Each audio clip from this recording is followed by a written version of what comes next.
സകലത്തിന്റെയും സൃഷ്ടാവും പിതാവുമായ ദൈവത്തിന്റെയും കർത്താവായ യേശുക്രിസ്തുവിന്റെയും നാമത്തിൽ ഏവർക്കും സ്നേഹവന്ദനം. ഇന്ന് ആഗസ്റ്റ് 2. ഇന്ന് നമ്മൾ വായിക്കുന്ന ആദ്യത്തെ വായനാഭാഗം ശമൂവേൽ 2-ാം പുസ്തകം 19-ാം അധ്യായം. ശമൂവേൽ 2-ാം പുസ്തകം 19-ാം അധ്യായം 1-ാം വാക്യം മുതൽ. രാജാവ് അബ്ശാലോമിനെ കുറിച്ച് ദുഃഖിച്ചു കരഞ്ഞുകൊണ്ടിരിക്കുന്നു എന്ന് യോവാബ് കേട്ടു. എന്നാൽ രാജാവ് തന്റെ മകനെ കുറിച്ച് വ്യസനിച്ചിരിക്കുന്നുവെന്ന് ആ ദിവസം ജനം കേട്ടതുകൊണ്ട് അന്നത്തെ ജയം ജനത്തിനൊക്കെയും ദുഃഖമായി തീർന്നു.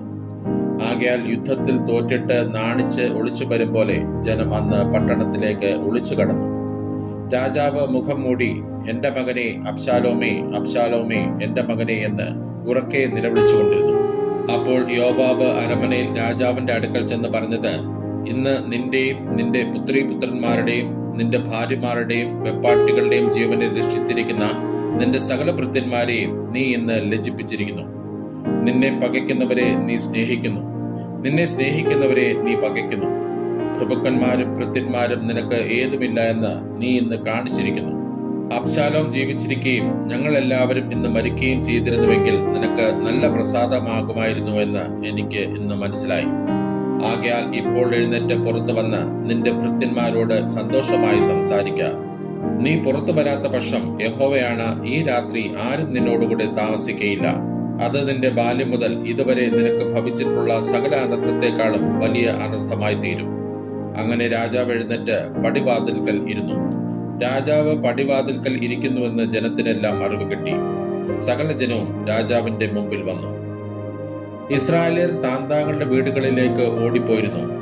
എല്ലാ ഇസ്രായേൽ ഗോത്രങ്ങളിലുമുള്ള ജനമൊക്കെയും തമ്മിൽ തർക്കിച്ചു. രാജാവ് നമ്മെ ശത്രുക്കളുടെ കയ്യിൽ നിന്ന് രക്ഷിച്ചു, ഫിലിസ്ത്യരുടെ കയ്യിൽ നിന്ന് നമ്മെ വിടുവിച്ചവനും അവൻ തന്നെ. ഇപ്പോഴോ അബ്ശാലോം നിമിത്തം അവൻ നാടുവിട്ട് ഓടിപ്പോയിരിക്കുന്നു. നമുക്ക് രാജാവായി നാം അഭിഷേകം ചെയ്തിരുന്ന അബ്ശാലോമോ പടയിൽ പട്ടുപോയി. ആകയാൽ രാജാവിനെ തിരികെ കൊണ്ടുവരുന്ന കാര്യത്തിൽ നിങ്ങൾ അനങ്ങാതിരിക്കുന്നത് എന്ത് എന്ന് പറഞ്ഞു. അനന്തരം ദാവീദ് രാജാവ് പുരോഹിതന്മാരായ സാദോക്കിന്റെയും അബ്യാഥാരിന്റെയും അടുക്കൽ ആളയച്ച് പറയിച്ചതെന്നാൽ, നിങ്ങൾ യഹൂദ മൂപ്പന്മാരോട് പറയേണ്ടത്, രാജാവിനെ അരമനയിലേക്ക് തിരികെ കൊണ്ടുവരുന്ന കാര്യത്തിൽ നിങ്ങൾ പിമ്പന്മാരായി നിൽക്കുന്നത് എന്ത്? രാജാവിനെ അരമനയിലേക്ക് തിരികെ കൊണ്ടുവരുന്ന കാര്യത്തിൽ എല്ലാ ഇസ്രായേലിന്റെയും സംസാരം അവന്റെ അടുക്കൽ എത്തിയിരിക്കുന്നു. നിങ്ങൾ എന്റെ സഹോദരന്മാർ, എന്റെ അസ്ഥിയും മാംസവുമല്ലോ. രാജാവിനെ മടക്കി വരുത്തുന്ന കാര്യത്തിൽ നിങ്ങൾ പിമ്പന്മാരായി നിൽക്കുന്നത് എന്ത്? നിങ്ങൾ അമാസയോട്, നീ എന്റെ അസ്ഥിയും മാംസവുമല്ലോ. നീ യോവാബിന് പകരം എപ്പോഴും എന്റെ മുമ്പിൽ സേനാപതി ആയിരിക്കുന്നില്ല എങ്കിൽ ദൈവം തക്കവണ്ണവും അധികവും എന്നോട് ചെയ്യട്ടെ എന്ന് പറവീൻ. ഇങ്ങനെ അവൻ സകല യഹൂദ പുരുഷന്മാരുടെയും ഹൃദയം ഒന്നുപോലെ ആകർഷിച്ചു. ആകയാൽ അവർ, നീയും നിന്റെ സകല ഭൃത്യന്മാരും മടങ്ങി വരുവിൻ എന്ന് രാജാവിന്റെ അടുക്കൽ പറഞ്ഞയച്ചു. അങ്ങനെ രാജാവ് മടങ്ങി യോർദാങ്കലെത്തി. രാജാവിനെ എതിരേറ്റ് യോർദാൻ കടത്തിക്കൊണ്ടു പോരേണ്ടതിന് യഹൂദ പുരുഷന്മാർ ഗിൽഗാലിൽ ചെന്നു. ബഹൂരീമിലെ ബെന്യാമിനായ ഗേരയുടെ മകൻ ശിമേയിയും യഹൂദ പുരുഷന്മാരോടുകൂടെ ദാവീദ് രാജാവിനെ എതിരേൽപ്പാൻ ബന്ധപ്പെട്ടു ചെന്നു. അവനോടുകൂടെ 1000 ബെന്യാമിനരും ശൗലിന്റെ ഗൃഹവിചാരകനായ സീബയും അവന്റെ 15 പുത്രന്മാരും 20 ഭൃത്യന്മാരും ഉണ്ടായിരുന്നു. അവർ രാജാവ് കാണുകെ യോർദാൻ കടന്നു ചെന്ന് രാജാവിന്റെ കുടുംബത്തെ ഇക്കരെ കടത്തേണ്ടതിനും അവന്റെ ഇഷ്ടം പോലെ ചെയ്യേണ്ടതിനും ചങ്ങാടം അക്കരെ ചെന്നിരുന്നു. അപ്പോൾ ഗേരയുടെ മകനായ ശിമേയി യോർദാൻ കടപ്പാൻ പോകുന്ന രാജാവിന്റെ മുമ്പിൽ വീണ് രാജാവിനോട്, എന്റെ യജമാനൻ എന്റെ കുറ്റം എനിക്ക് കണക്കിടരുതേ. യജമാനനായ രാജാവ് യെരൂശലേമിൽ നിന്ന് പുറപ്പെട്ട ദിവസം അടിയൻ ചെയ്ത ദോഷം രാജാവ് മനസ്സിൽ വെക്കുകയും ഓർക്കുകയും അരുതേ. അടിയൻ പാപം ചെയ്തിരിക്കുന്നു എന്ന് അറിയുന്നു. അതുകൊണ്ട് ഇതാ, യജമാനനായ രാജാവിനെ എതിരേൽക്കേണ്ടതിന് ഇറങ്ങി വരുവാൻ യോസേഫിന്റെ സകല ഗൃഹത്തിൽ വെച്ച് അടിയൻ ഇന്ന് മുമ്പനായി വന്നിരിക്കുന്നു എന്ന് പറഞ്ഞു. എന്നാറെ സെരൂയുടെ മകനായ അബീശായി, യഹോവയുടെ അഭിഷിക്തനെ ശപിച്ചിരിക്കുന്ന ശിമേയി അത് നിമിത്തം മരണശിക്ഷ അനുഭവിക്കണ്ടയോ എന്ന് ചോദിച്ചു. അതിന് ദാവീദ്, സെരൂയുടെ പുത്രന്മാരെ, ഇന്ന് നിങ്ങൾ എനിക്ക് എതിരികളാകേണ്ടതിന് എനിക്കും നിങ്ങൾക്കും തമ്മിലെന്ത്? ഇന്ന് ഇസ്രായേലിൽ ഒരുത്തനെ കൊല്ലാമോ? ഇന്ന് ഞാൻ ഇസ്രായേലിന്റെ രാജാവെന്ന് ഞാൻ അറിയുന്നില്ലയോ എന്ന് പറഞ്ഞു. പിന്നെ ശിമയോട്, നീ മരിക്കയില്ല എന്ന് പറഞ്ഞ് രാജാവ് അവനോട് സത്യവും ചെയ്തു. ശൗലിന്റെ മകനായ മെഫീബോശെത്തും രാജാവിനെ എതിരേൽപ്പാൻ വന്നു. രാജാവ് പോയ ദിവസം മുതൽ സമാധാനത്തോടെ മടങ്ങി വന്ന ദിവസം വരെ അവൻ തന്റെ കാലിന് രക്ഷ ചെയ്യുകയോ താടി ഒതുക്കുകയോ വസ്ത്രം അലക്കിക്കുകയോ ചെയ്തിരുന്നില്ല. എന്നാൽ അവൻ രാജാവിനെ എതിരേൽപ്പാൻ യെരൂശലേമിൽ നിന്ന് വന്നപ്പോൾ രാജാവ് അവനോട്, മെഫീബോശത്തെ, നീ എന്നോടുകൂടെ വരാതിരുന്നത് എന്ത് എന്ന് ചോദിച്ചു. അതിന് അവൻ ഉത്തരം പറഞ്ഞത്, യജമാനനായ രാജാവേ, എന്റെ ഭൃത്യൻ എന്നെ ചതിച്ചു. കഴുതപ്പുറത്ത് കയറി രാജാവിനോടുകൂടി പോകേണ്ടതിന് കോപ്പിടണമെന്ന് അടിയൻ പറഞ്ഞു. അടിയൻ മുടന്തല്ലോ. അവൻ യജമാനായ രാജാവിനോട് അടിയനെ കൊണ്ട് നുണയും പറഞ്ഞു. എങ്കിലും യജമാനനായ രാജാവ് ദൈവദൂതന് തുല്യനാകുന്നു. തിരുമനസ്സിലെ ഇഷ്ടം പോലെ ചെയ്തു കൊള്ളുക. യജമാനായ രാജാവിന്റെ മുമ്പാകെ അടിയന്റെ പിതൃഭവനമൊക്കെയും മരണയോഗ്യർ ആയിരുന്നു. എങ്കിലും അടിയനെ അവിടുത്തെ മേശയെങ്കിൽ ഭക്ഷിക്കുന്നവരുടെ കൂട്ടത്തിലാക്കി. രാജാവിനോട് ആവലാതി പറയുവാൻ അടിയന് ഇനി എന്ത് അവകാശമുള്ളൂ? രാജാവ് അവനോട്, നീ നിന്റെ കാര്യം ഇനി അധികം പറയുന്നത് എന്തിന്? നീയും സീബയും നിലപ്പകത്തെടുത്തു കൊള്ളുവിൻ എന്ന് ഞാൻ കൽപ്പിക്കുന്നു എന്ന് പറഞ്ഞു. മെഫീബോശെത്ത് രാജാവിനോട്, അല്ല, അവൻ തന്നെ മുഴുവനും എടുത്തുകൊള്ളട്ടെ. യജമാനായ രാജാവ് സമാധാനത്തോടെ അരമനയിൽ എത്തിയിരിക്കുന്നുവല്ലോ എന്ന് പറഞ്ഞു. ഗിലെയാദിനായ ബർസില്ലായും രോഗേലിമിൽ നിന്ന് വന്നു. രാജാവിനെ യോർദാനക്കരെ കടത്തി യാത്ര അയപ്പാൻ അവനോടുകൂടെ യോർദാൻ കടന്നു. ബർസില്ലായിയോ 80 വയസ്സുള്ളൊരു വയോധികനായിരുന്നു. രാജാവ് മഹനീമിൽ പാർത്തിരുന്ന കാലത്ത് അവൻ ഭക്ഷണ സാധനങ്ങൾ അയച്ചു കൊടുത്തു. അവൻ മഹാധനികനായിരുന്നു. രാജാവ് ബർസില്ലായിയോട്, എന്നോടുകൂടെ പോരുക, ഞാൻ നിന്നെ യെരൂശലേമിൽ എന്റെ അടുക്കൽ പാർപ്പിച്ച് രക്ഷിക്കും എന്ന് പറഞ്ഞു. ബർസില്ലായി രാജാവിനോട് പറഞ്ഞത് എന്തെന്നാൽ, ഞാൻ രാജാവിനോടുകൂടെ യെരൂശലേമിൽ വരുന്നത് എന്തിന്? ഞാൻ ഇനി എത്ര നാൾ ജീവിച്ചിരിക്കും? എനിക്ക് ഇന്ന് 80 വയസ്സായിരിക്കുന്നു. നല്ലതും ആകാത്തതും എനിക്ക് തിരിച്ചറിയാമോ? ഭക്ഷണപാനങ്ങളുടെ സ്വാദ് അടിയന് അറിയാമോ? സംഗീതക്കാരുടെയും സംഗീതക്കാർത്തികളുടെയും സ്വരം എനിക്ക് ഇനി കേട്ട് രസിക്കാമോ? അടിയൻ യജമാനായ രാജാവിന് ഭാരമായി തീരുന്നത് എന്തിന്? അടിയൻ രാജാവിനോടുകൂടെ യോർദാൻ കടപ്പാനേ വിചാരിച്ചുള്ളൂ. രാജാവ് ഇതിനായി എനിക്ക് ഈ വിധം പ്രത്യുപകാരം ചെയ്യുന്നത് എന്തിന്? എന്റെ പട്ടണത്തിൽ എന്റെ അപ്പന്റെയും അമ്മയുടെയും കല്ലറയുടെ അടുക്കൽ വെച്ച് മരിക്കേണ്ടതിന് അടിയൻ വിടകൊള്ളട്ടെ. എന്നാൽ നിന്റെ ദാസനായ കീഹാം ഇതാ, അവൻ യജമാനായ രാജാവിനോടുകൂടി പോരട്ടെ. നിനക്ക് പ്രസാദമായത് അവന് ചെയ്തു കൊടുത്താലും. അതിന് രാജാവ്, കീഹാം എന്നോടുകൂടി പോരട്ടെ. നിന്റെ ഇഷ്ടപ്രകാരം ഞാൻ അവന് ചെയ്തു കൊടുക്കാം. നീ എന്നോട് ആവശ്യപ്പെടുന്നതൊക്കെയും ഞാൻ നിനക്കായി ചെയ്യും എന്ന് പറഞ്ഞു. പിന്നെ സകല ജനവും യോർദാൻ കടന്നു. രാജാവ് യോർദാൻ കടന്ന ശേഷം ബർസില്ലായിയെ ചുംബനം ചെയ്ത് അനുഗ്രഹിച്ചു. അവൻ സ്വദേശത്തേക്ക് മടങ്ങിപ്പോയി. രാജാവ് ഗിൽഗാലിൽ ചെന്നു. കീഹാമും അവനോടുകൂടെ പോയി. യഹൂദ ജനമൊക്കെയും ഇസ്രായേൽ ജനം പാതിയും കൂടി രാജാവിനെ ഇക്കരെ കൊണ്ടുവന്നു. അപ്പോൾ ഇസ്രായേൽ പുരുഷന്മാരൊക്കെയും രാജാവിന്റെ അടുക്കൽ വന്ന് രാജാവിനോട്, ഞങ്ങളുടെ സഹോദരന്മാരായ യഹൂദ പുരുഷന്മാർ രാജാവിനെയും അവന്റെ കുടുംബത്തെയും ദാവീദിന്റെ സകല പരിചാരകന്മാരെയും മോഷ്ടിച്ചു കൊണ്ടുവന്ന യോർദാൻ കടത്തിയത് എന്ത് എന്ന് പറഞ്ഞു. അതിന് യഹൂദ പുരുഷന്മാരൊക്കെയും ഇസ്രായേൽ പുരുഷന്മാരോട്, രാജാവ് ഞങ്ങൾക്ക് അടുത്ത ചാർച്ചക്കാരൻ ആകൊണ്ട് തന്നെ അതിന് നിങ്ങൾ കോപിക്കുന്നത് എന്തിന്? ഞങ്ങൾ രാജാവിന്റെ വക വല്ലതും തിന്നുവോ? അവൻ ഞങ്ങൾക്ക് വല്ല സാധനവും തന്നുവോ എന്ന് ഉത്തരം പറഞ്ഞു. ഇസ്രായേൽ പുരുഷന്മാർ യഹൂദ പുരുഷന്മാരോട്, രാജാവിങ്കൽ ഞങ്ങൾക്ക് 10 ഓഹരിയുണ്ട്. ദാവീദിങ്കൽ ഞങ്ങൾക്ക് നിങ്ങളെക്കാൾ അധികം അവകാശവുമുണ്ട്. നിങ്ങൾ ഞങ്ങളെ ധിക്കരിച്ചത് എന്ത്? ഞങ്ങളുടെ രാജാവിനെ തിരികെ കൊണ്ടുവരേണ്ടതിന് ഞങ്ങളല്ലയോ ആദ്യം പറഞ്ഞത് എന്ന് ഉത്തരം പറഞ്ഞു. എന്നാൽ യഹൂദ പുരുഷന്മാരുടെ വാക്ക് ഇസ്രായേൽ പുരുഷന്മാരുടെ വാക്കിനേക്കാൾ അധികം കഠിനമായിരുന്നു. ഇന്ന് നമ്മൾ വായിക്കുന്ന രണ്ടാമത്തെ വായനാ ഭാഗം യിരെമ്യാ പ്രവാചകന്റെ പുസ്തകം 23-ാം അധ്യായം. യിരെമ്യാ പ്രവാചകന്റെ പുസ്തകം 23-ാം അധ്യായം 1-ാം വാക്യം മുതൽ. എന്റെ മേച്ചിൽപ്പുറത്തെ ആടുകളെ നശിപ്പിക്കുകയും ചിതറിക്കുകയും ചെയ്യുന്ന ഇടയന്മാർക്ക് അയ്യോ കഷ്ടം എന്ന് യഹോവയുടെ അരുളപ്പാട്. അതുകൊണ്ട് തന്റെ ജനത്തെ മേയ്ക്കുന്ന ഇടയന്മാരെ കുറിച്ച് ഇസ്രായേലിന്റെ ദൈവമായ യഹോവ ഇപ്രകാരം അരുളി ചെയ്യുന്നു: നിങ്ങൾ എന്റെ ആട്ടിൻകൂട്ടത്തെ സൂക്ഷിക്കാതെ അവയെ ചിതറിച്ച് ഓടിച്ചു കളഞ്ഞിരിക്കുന്നു. ഇതാ, ഞാൻ നിങ്ങളുടെ പ്രവൃത്തികളുടെ ദോഷത്തെക്കുറിച്ച് നിങ്ങളോട് ചോദിക്കും എന്ന് യഹോവയുടെ അരുളപ്പാട്. എന്റെ ആട്ടിൻകൂട്ടത്തിൽ ശേഷിച്ചിരിക്കുന്നവയെ ഞാൻ അവയെ നീക്കിക്കളഞ്ഞിരിക്കുന്ന സകല ദേശങ്ങളിൽ നിന്നും ശേഖരിച്ച് അവയുടെ പുൽപ്പുറങ്ങളിലേക്ക് വീണ്ടും കൊണ്ടുവരും. അവ വർദ്ധിച്ചു പെരുകും. അവയെ മേയിക്കേണ്ടതിന് ഞാൻ ഇടയന്മാരെ നിയമിക്കും. അവ ഇനി പേടിക്കയില്ല, ഭ്രമിക്കയില്ല, കാണാതെ പോകുകയുമില്ല എന്ന് യഹോവയുടെ അരുളപ്പാട്. ഞാൻ ദാവീദിന് നീതിയുള്ള ഒരു മുളയാവിനെ ഉൽപ്പാദിപ്പിക്കുന്ന കാലം വരും. അവൻ രാജാവായി വാണ് ബുദ്ധിയോട് പ്രവർത്തിച്ച് ദേശത്ത് നീതിയും ന്യായവും നടത്തും. അവന്റെ കാലത്ത് യഹൂദ രക്ഷിക്കപ്പെടും, ഇസ്രായേൽ നിർഭയമായി വസിക്കും. അവന് യഹോവ നമ്മുടെ നീതി എന്ന് പേർ പറയും എന്ന് യഹോവയുടെ അരുളപ്പാട്. ആകയാൽ ഇസ്രായേൽ മക്കളെ മിസ്രയീം ദേശത്ത് നിന്ന് കൊണ്ടുവന്ന യഹോവയാണ് എന്ന് ഇനി പറയാതെ, ഇസ്രായേൽ ഗൃഹത്തിന്റെ സന്തതിയെ വടക്ക് ദേശത്തു നിന്നും ഞാൻ അവരെ നീക്കിക്കളഞ്ഞിരുന്ന സകല ദേശങ്ങളിൽ നിന്ന് പുറപ്പെടുവിച്ചു കൊണ്ടുവന്ന യഹോവയാണ് എന്ന് പറയുന്ന കാലം വരും. അവർ തങ്ങളുടെ സ്വന്തം ദേശത്ത് വസിക്കും എന്ന് യഹോവയുടെ അരുളപ്പാട്. പ്രവാചകന്മാരെ കുറിച്ചുള്ള അരുളപ്പാട്. എന്റെ ഹൃദയം എന്റെ ഉള്ളിൽ നുറുങ്ങിയിരിക്കുന്നു, എന്റെ അസ്ഥികളൊക്കെയും ഇളകുന്നു. യഹോവ നിമിത്തവും അവന്റെ വിശുദ്ധ വചനങ്ങൾ നിമിത്തവും ഞാൻ മത്തനായിരിക്കുന്നവനെ പോലെയും വീഞ്ഞു കുടിച്ച് ലഹരി പിടിച്ചവനെ പോലെയും ആയിരിക്കുന്നു. ദേശം വ്യഭിചാരികളെ കൊണ്ട് നിറഞ്ഞിരിക്കുന്നു. ശാപം നിമിത്തം ദേശം ദുഃഖിക്കുന്നു. മരുഭൂമിയിലെ മേച്ചിൽപ്പുറങ്ങൾ ഉണങ്ങിപ്പോയിരിക്കുന്നു. അവരുടെ ഓട്ടം ദോഷമുള്ളതും അവരുടെ ബലം നേരിക്കെട്ടതുമാകുന്നു. പ്രവാചകനും പുരോഹിതനും ഒരുപോലെ വഷളന്മാരായിരിക്കുന്നു. എന്റെ ആലയത്തിലും ഞാൻ അവരുടെ ദുഷ്ടത കണ്ടിരിക്കുന്നു എന്ന് യഹോവയുടെ അരുളപ്പാട്. അതുകൊണ്ട് അവരുടെ വഴി അവർക്ക് ഇരുട്ടത് വഴുവഴുപ്പായിരിക്കും.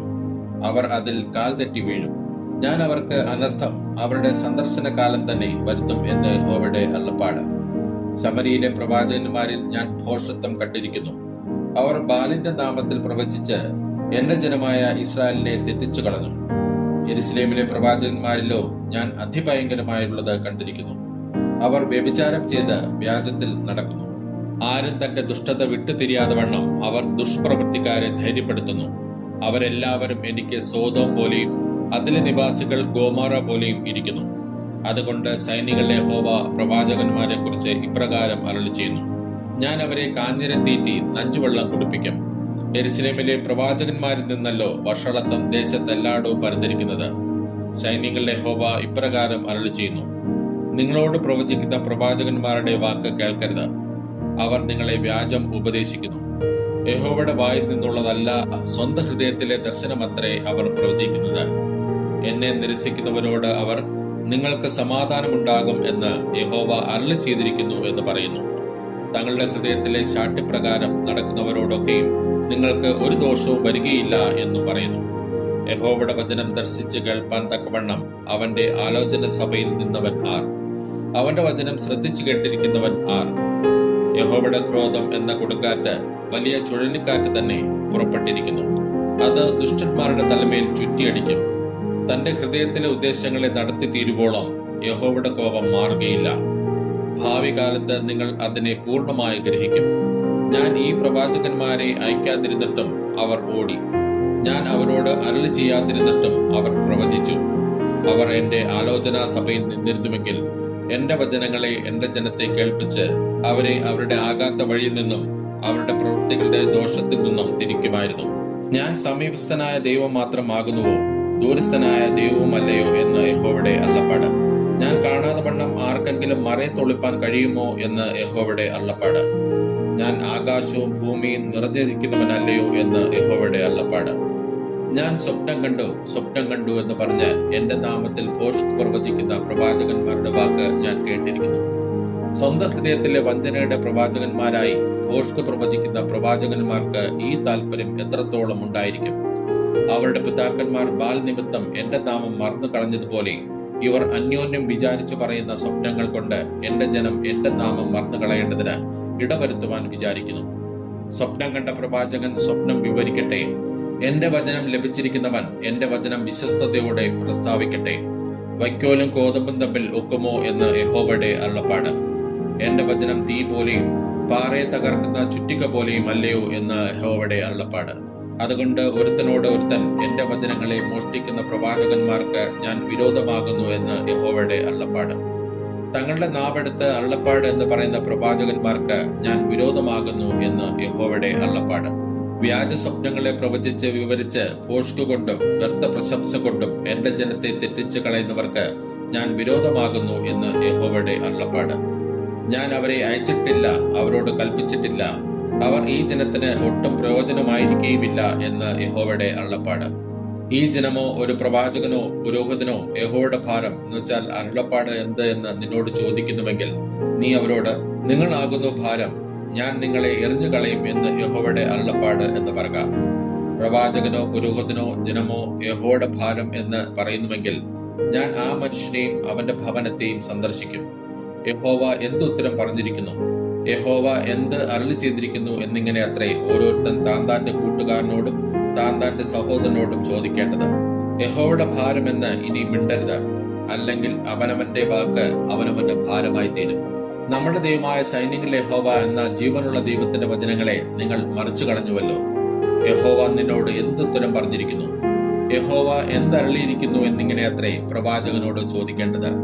യഹോവയുടെ ഭാരം എന്ന് നിങ്ങൾ പറയുന്നുവെങ്കിലോ യഹോവ ഇപ്രകാരം അരുളി ചെയ്യുന്നു: യഹോവയുടെ ഭാരം എന്ന് പറയരുത് എന്ന് ഞാൻ നിങ്ങളുടെ അടുക്കൽ പറഞ്ഞയച്ചിട്ടും നിങ്ങൾ യഹോവയുടെ ഭാരം എന്നീ വാക്ക് പറകൊണ്ട് ഞാൻ നിങ്ങളെ എടുത്ത് നിങ്ങളെയും നിങ്ങൾക്കും നിങ്ങളുടെ പിതാക്കന്മാർക്കും ഞാൻ തന്നിട്ടുള്ള നഗരത്തെയും എന്റെ മുമ്പിൽ നിന്ന് എറിഞ്ഞുകളയും. അങ്ങനെ ഞാൻ നിങ്ങൾക്ക് നിത്യനിന്ദയും മറന്നു പോകാത്ത നിത്യലജ്ജയും വരുത്തും. ഇന്ന് നമ്മൾ വായിക്കുന്ന മൂന്നാമത്തെ വായനാഭാഗം അപ്പോസ്തലനായ പൗലോസ് റോമർക്ക് എഴുതിയ ലേഖനം 10-11 അധ്യായങ്ങൾ. അപ്പോസ്തലനായ പൗലോസ് റോമർക്ക് എഴുതിയ ലേഖനം 10-ാം അധ്യായം 1-ാം വാക്യം മുതൽ. സഹോദരന്മാരെ, അവർ രക്ഷിക്കപ്പെടണം എന്ന് തന്നെ എന്റെ ഹൃദയവാഞ്ചയും അവർക്ക് വേണ്ടി ദൈവത്തോടുള്ള യാചനയുമാകുന്നു. അവർ പരിജ്ഞാന പ്രകാരമല്ലെങ്കിലും ദൈവത്തെ സംബന്ധിച്ച് എരിവുള്ളവർ എന്ന് ഞാൻ അവർക്ക് സാക്ഷ്യം പറയുന്നു. അവർ ദൈവത്തിന്റെ നീതി അറിയാതെ സ്വന്തം നീതി സ്ഥാപിപ്പാൻ അന്വേഷിച്ചുകൊണ്ട് ദൈവത്തിന്റെ നീതിക്ക് കീഴ്പ്പെട്ടില്ല. വിശ്വസിക്കുന്ന ഏവനും നീതി ലഭിപ്പാൻ ക്രിസ്തു ന്യായപ്രമാണത്തിന്റെ അവസാനമാകുന്നു. ന്യായപ്രമാണത്താലുള്ള നീതി സംബന്ധിച്ച് അത് ചെയ്ത മനുഷ്യൻ അതിനാൽ ജീവിക്കും എന്ന് മോശ എഴുതിയിരിക്കുന്നുവല്ലോ. വിശ്വാസത്താലുള്ള നീതിയോ ഇവണ്ണം പറയുന്നു: ക്രിസ്തുവിനെ ഇറക്കണമെന്ന് വിചാരിച്ച് ആർ സ്വർഗത്തിൽ കയറുമെന്നോ ക്രിസ്തുവിനെ മരിച്ചവരുടെ ഇടയിൽ നിന്ന് കയറ്റണമെന്ന് വിചാരിച്ച് ആർ പാതാളത്തിൽ ഇറങ്ങുമെന്നോ നിന്റെ ഹൃദയത്തിൽ പറയരുത്. എന്നാൽ അത് എന്തു പറയുന്നു? വചനം നിനക്ക് സമീപമായി നിന്റെ വായിലും നിന്റെ ഹൃദയത്തിലും ഇരിക്കുന്നു. അത് ഞങ്ങൾ പ്രസംഗിക്കുന്ന വിശ്വാസ വചനം തന്നെ. യേശുവിനെ കർത്താവ് എന്ന് വായി കൊണ്ട് ഏറ്റുപറയുകയും ദൈവം അവനെ മരിച്ചവരിൽ നിന്ന് ഉയർത്തെഴുന്നേൽപ്പിച്ചു എന്ന് ഹൃദയം കൊണ്ട് വിശ്വസിക്കുകയും ചെയ്താൽ നീ രക്ഷിക്കപ്പെടും. ഹൃദയം കൊണ്ട് നീതിക്കായി വിശ്വസിക്കുകയും വായ് കൊണ്ട് രക്ഷയ്ക്കായി ഏറ്റുപറയുകയും ചെയ്യുന്നു. അവനിൽ വിശ്വസിക്കുന്നവൻ ഒരുത്തനും ലജ്ജിച്ചു പോകുകയില്ല എന്ന് തിരുവെഴുത്തിൽ അരുളി ചെയ്യുന്നുവല്ലോ. യഹൂദനെന്നും യവനൻ എന്നും വ്യത്യാസമില്ല, എല്ലാവർക്കും കർത്താവ് ഒരുവൻ തന്നെ. അവൻ തന്നെ വിളിച്ചപേക്ഷിക്കുന്ന എല്ലാവർക്കും നൽകുവാൻ തക്കവണ്ണം സമ്പന്നൻ ആകുന്നു. കർത്താവിന്റെ നാമത്തെ വിളിച്ചപേക്ഷിക്കുന്ന ഏവനും രക്ഷിക്കപ്പെടും എന്നുണ്ടല്ലോ. എന്നാൽ അവർ വിശ്വസിക്കാത്തവനെ എങ്ങനെ വിളിച്ചപേക്ഷിക്കും? അവർ കേട്ടിട്ടില്ലാത്തവനിൽ എങ്ങനെ വിശ്വസിക്കും? പ്രസംഗിക്കുന്നവൻ ഇല്ലാതെ എങ്ങനെ കേൾക്കും? ആരും അയക്കാതെ എങ്ങനെ പ്രസംഗിക്കും? നന്മ സുവിശേഷിക്കുന്നവരുടെ കാൽ എത്ര മനോഹരം എന്ന് എഴുതിയിരിക്കുന്നുവല്ലോ. എങ്കിലും എല്ലാവരും സുവിശേഷം അനുസരിച്ചിട്ടില്ല. കർത്താവെ, ഞങ്ങൾ കേൾപ്പിച്ചത് ആർ വിശ്വസിച്ചു എന്ന് യെശയ്യാവ് പറയുന്നുവല്ലോ. ആകയാൽ വിശ്വാസം കേൾവിയാലും കേൾവി ക്രിസ്തുവിന്റെ വചനത്താലും വരുന്നു. എന്നാൽ അവർ കേട്ടില്ലയോ എന്ന് ഞാൻ ചോദിക്കുന്നു. കേട്ടിരിക്കുന്നു നിശ്ചയം. അവരുടെ നാദം സർവ്വഭൂമിയിലും അവരുടെ വചനം ഭൂതലത്തിന്റെ അറ്റത്തോളവും പരന്നു. എന്നാൽ ഇസ്രായേൽ ഗ്രഹിച്ചില്ലയോ എന്ന് ഞാൻ ചോദിക്കുന്നു. ജനമല്ലാത്തവരെ കൊണ്ട് ഞാൻ നിങ്ങൾക്ക് എരിവ് വരുത്തും, മൂഢജാതിയെ കൊണ്ട് നിങ്ങൾക്ക് കോപം ജനിപ്പിക്കും എന്ന് ഒന്നാമത് മോശ പറയുന്നു. യെശയ്യാവോ, എന്നെ അന്വേഷിക്കാത്തവർ എന്നെ കണ്ടെത്തി, എന്നെ ചോദിക്കാത്തവർക്ക് ഞാൻ പ്രത്യക്ഷനായി എന്ന് ധൈര്യത്തോടെ പറയുന്നു. ഇസ്രായേലിനെ കുറിച്ചോ അനുസരിക്കാത്തതും മറുത്തു പറയുന്നതുമായ ജനത്തിങ്കിലേക്ക് ഞാൻ ഇടവിടാതെ കൈനീട്ടി എന്ന് അവൻ പറയുന്നു. അപ്പോസ്തലനായ പൗലോസ് റോമർക്ക് എഴുതിയ ലേഖനം 11-ാം അധ്യായം 1-ാം വാക്യം മുതൽ. എന്നാൽ ദൈവ സ്വജനത്തെ തള്ളിക്കളഞ്ഞുവോ എന്ന് ഞാൻ ചോദിക്കുന്നു. ഒരു നാളുമില്ല. ഞാനും ഇസ്രായേലനല്ലോ, അബ്രഹാമിന്റെ സന്തതിയിൽ ബെന്യാമിൻ ഗോത്രത്തിൽ ജനിച്ചവൻ തന്നെ. ദൈവം മുന്നറിഞ്ഞിട്ടുള്ള തന്റെ ജനത്തെ തള്ളിക്കളഞ്ഞിട്ടില്ല. ഏലിയാവിന്റെ ചരിത്രത്തിൽ തിരുവെഴുത്ത് പറയുന്നത് അറിയുന്നില്ലയോ? അവൻ ഇസ്രായേലിന് വിരോധമായി, കർത്താവെ, അവർ നിന്റെ പ്രവാചകന്മാരെ കൊന്ന് നിന്റെ യാഗപീഠങ്ങളെ ഇടിച്ചു കളഞ്ഞു. ഞാൻ ഒരുത്തൻ മാത്രം ശേഷിച്ചിരിക്കുന്നു, അവർ എനിക്ക് ജീവഹാനി വരുത്തുവാൻ നോക്കുന്നു എന്ന് ദൈവത്തോട് വാദിക്കുമ്പോൾ അവന് അരുളപ്പാട് ഉണ്ടായത് എന്ത്? ബാലിന് മുട്ടുകുത്താത്ത 7000 പേരെ ഞാൻ എനിക്കായി ശേഷിപ്പിച്ചിരിക്കുന്നു എന്ന് തന്നെ. അങ്ങനെ ഈ കാലത്തിലും കൃപയാലുള്ള തിരഞ്ഞെടുപ്പിൻ പ്രകാരം ഒരു ശേഷിപ്പുണ്ട്. കൃപയാൽ എങ്കിൽ പ്രവൃത്തിയാലല്ല, അല്ലെങ്കിൽ കൃപയല്ല. ആകയാൽ എന്ത്? ഇസ്രായേൽ താൻ തിരഞ്ഞത് പ്രാപിച്ചില്ല, തിരഞ്ഞെടുക്കപ്പെട്ടവർ അത് പ്രാപിച്ചു. ശേഷമുള്ളവരോ കഠിനപ്പെട്ടിരിക്കുന്നു. ദൈവം അവർക്ക് ഇന്ന് വരെ ഗാഠനിദ്രയും കാണാത്ത കണ്ണും കേൾക്കാത്ത ചെവിയും കൊടുത്തു എന്ന് എഴുതിയിരിക്കുന്നുവല്ലോ. അവരുടെ മേശ അവർക്ക് കെണിയും കുടുക്കും ഇടർച്ചയും പ്രതികാരവുമായി തീരട്ടെ. അവരുടെ കണ്ണ് കാണാതെ വണ്ണം ഇരുണ്ടു പോകട്ടെ. അവരുടെ മുതുക് എല്ലായ്പ്പോഴും കുനിയിക്കണമേ എന്ന് ദാവീദും പറയുന്നു. എന്നാൽ അവർ വീഴേണ്ടതിനോ ഇടറിയത് എന്ന് ഞാൻ ചോദിക്കുന്നു. ഒരു നാളുമല്ല. അവർക്ക് എരിവ് വരുത്തുവാൻ അവരുടെ ലംഘനം ഹേതുവായി ജാതികൾക്ക് രക്ഷ വന്നു എന്നേ ഉള്ളൂ. എന്നാൽ അവരുടെ ലംഘനം ലോകത്തിന്റെ ധനവും അവരുടെ നഷ്ടം ജാതികൾക്ക് സമ്പത്തും വരുത്തുവാൻ കാരണമായി എങ്കിൽ അവരുടെ യഥാസ്ഥാനം എത്ര അധികം. എന്നാൽ ജാതികളായ നിങ്ങളോട് ഞാൻ പറയുന്നത്, ജാതികളുടെ അപ്പോസ്തലനായിരിക്കയാൽ ഞാൻ എന്റെ സ്വജാതിക്കാർക്ക് വല്ല വിധേനയും സ്പർദ്ധ ജനിപ്പിച്ച് അവരിൽ ചിലരെ രക്ഷിക്കാമെങ്കിലോ എന്ന് വെച്ച് തന്നെ ഞാൻ എന്റെ ശുശ്രൂഷയെ പുകഴ്ത്തുന്നു.